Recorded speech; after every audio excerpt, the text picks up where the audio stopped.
Жарандар акыйкаттыкты издеген акыркы инстанция соттор экен.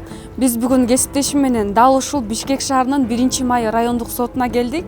Дал ушул жерде иштеген кызматкерлер соттор тууралуу кененирээк чагылдырып беребиз.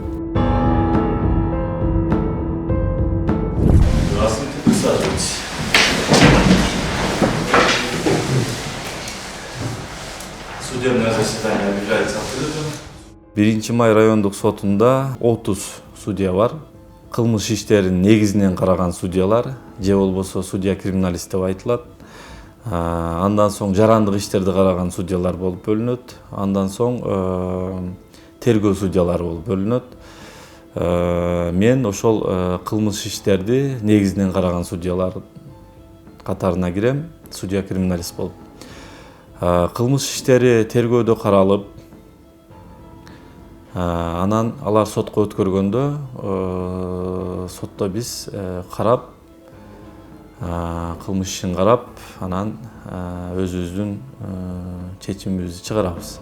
Бийликтин 3-чү бутагы болуп сот бийлиги эсептелет. Алардын эң негизги максаты сот адилеттигин ишке ашыруу болуп саналат. Сот бийлиги натыйжалуу иштесе, жарандардын ишеними жогорулайт.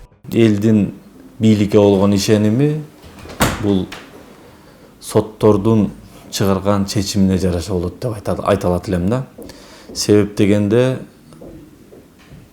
жөнөкөй жарандар болобу же башка кишилер болобу, булар бардыгы сотко адилеттүүлүктү издеп келишет. Судьялар соттук процесс учурунда мантия кийүүгө милдеттүү. Мындай талап баш мыйзамда каралган. Анан калса дүйнөлүк практикада дагы бардык судьялар мантия кийгенин билебиз. Анын кара түстө болушу сот бийлигинин аброюн, калыс, бейтарап адилет чечим чыгаруунун символу. Бул мантиянын дагы бир өзүнчө бир касиети бар экен деп ойлоп калдым да. Мантияны кийгенден кийин өзүңө бир сен сот адилеттигин жүзөгө ашырган адам катары, ошол сен кандайдыр бир маселелерди карап, адамдардын тагдырын чечкен киши катары өзүңдү аябай ответственность сезип, ошол жумушуңа болгон өзүңдүн көз карашыңдагы башкача сезимдер пайда болуп өзгөрөт экен да.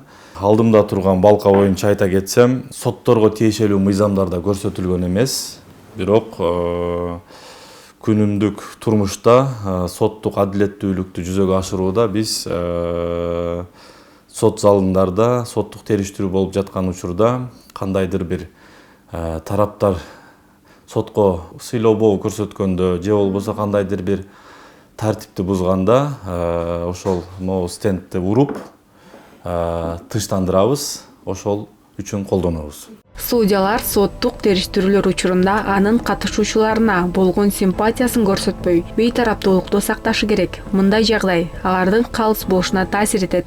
Ички кандайдыр бир тараптарга болгон сезимдерин билдирбеш керек. Эгерде кайсы бир тарапка күлүп же болбосо кандайдыр бир мимикалар менен ошол тарапка тартып кое турган болсоң, анда тараптардын нараазычылыгы жаралат. Ошол маселени болдурбоо максатында биз эч ким менен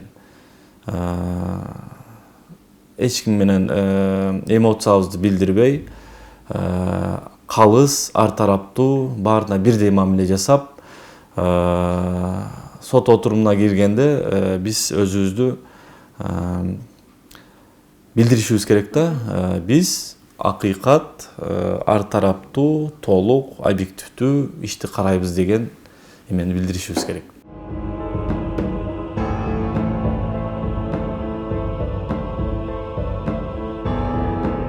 Кыжаалат болгон учурларым болду. Өзгөчө айыпталуучуларды узак мөөнөткө соттогондо бунун кийинки тагдыры кандай болот экен, бала чакасы эмне болот экен деген кыжаалатчылык болот.